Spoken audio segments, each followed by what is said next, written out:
Today, Apple released watchOS 26.3 to the public. And let's go ahead and look at the build number. So we go to General and About. And now you'll notice this build number is 23S620. So this build is different than the release candidate. That one ended in 618. And the way I was able to get this to download on my watch, I didn't pop up in the beta. So what I had to do was I went into the watch app, I went to a software update, and I actually turned off the beta. Then this build did pop up and I was able to get it installed. Now, I also did want to mention that the size of this install, if you had the beta installed, it came in at 252 megabytes. On my Series 10 that doesn't have it, it is 816 megabytes. So not a massive update from Apple with this build. But I will say the preparation time to actually get this installed took forever. I shouldn't say forever, but it did take a good 20 minutes. So I'm not sure, everybody may experience a little bit different than that, but the preparation time for me has been longer and longer lately. Not really sure what's going on there. But what's new with this build? Now, normally when we get this, usually even before this update, is you will get a new watch face, but this time around we did not. So if I go into the new watch faces, you will see this is the same as what we've had before. We have the waypoint if you have an Ultra, and we have the ones from watchOS 26. But other than that, usually we get a new Unity watch face with the new Unity bands, which I have made a video on this and I will link it at the end.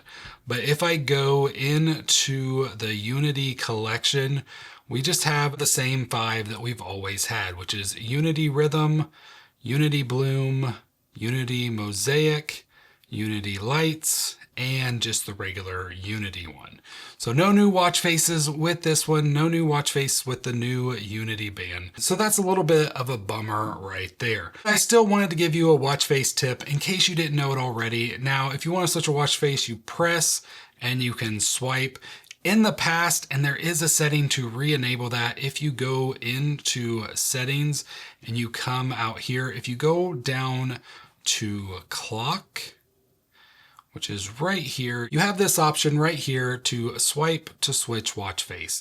And if you enable that, now you can just swipe to switch your watch faces back and forth, which makes it a lot more enjoyable. Now, if you have any issues with watch faces switching when you don't want to, you can just re-enable that and you can go back to the old way to switch watch faces.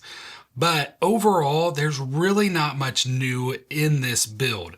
Apple still hasn't posted the release notes. If we come back in here, I can go into the developer website. Let me go ahead and turn the brightness down because that is way too bright right there. So there we have, if I go to view the release notes, they still just have the basic for the RC release, which they don't really give you everything there. And all it says is that it fixed, this is just a developer fix.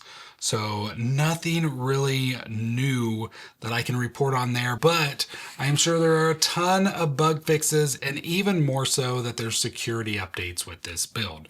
Now, overall, I've been running the release candidate since last Wednesday, I believe. Battery life seems to be working out pretty well for me, but I've heard some other people haven't had the best battery life. So just keep that in mind. Overall, I just had to have it plugged in when I updated it. So right now I'm at 99%. If I go into the battery health on this device, I'm still at the maximum capacity of 100%. I have personally seen some improvements with the battery. It's been a little bit better. I don't have the, 4 or 5 day, whatever some people have seen. Me, I'm good to get 36. I've seen it go a little bit further than that with this. And that's just with the release candidate. So the final release that I have now is going to be even better. If you're wondering if you should upgrade, well, if you're already running watchOS 26, any version, highly recommend you go ahead and upgrade. If you're holding out for something different, you may want to continue to hold out. Right now, we should be seeing watchOS 26.4 beta release probably next week, and that one should have a little bit bigger of an upgrade. I know on the iPhone, it's going to be a lot better of an upgrade because that's going to have the new Siri stuff. Been kind of holding out for that, and we're finally going to get it with the 26.3 betas. Now, will that actually come to the watch? It's kind of up for grabs right now, because if you have Siri enabled, you still have the old Siri no matter what on the watch, which is a little bit of a disappointment. I can honestly see Apple not updating this until watchOS 27, maybe even the Ultra 4 and Series 12. That AI stuff just kind of changes everything, even though I would love to see the animation from the iPhone on here. If you haven't seen the animation, just the Siri all the way around the edges, I just think that's going to look so awesome on the Ultra especially, but even on the Series watches. Even though that this isn't a flashy update, I still recommend that you install it for the security updates alone. As soon as Apple drops what those are, I will put it in a pinned comment below. And also don't forget, if you want to see the Unity Band video, you can click right here. Thank you so much for watching. I'll see you in the next one. God bless.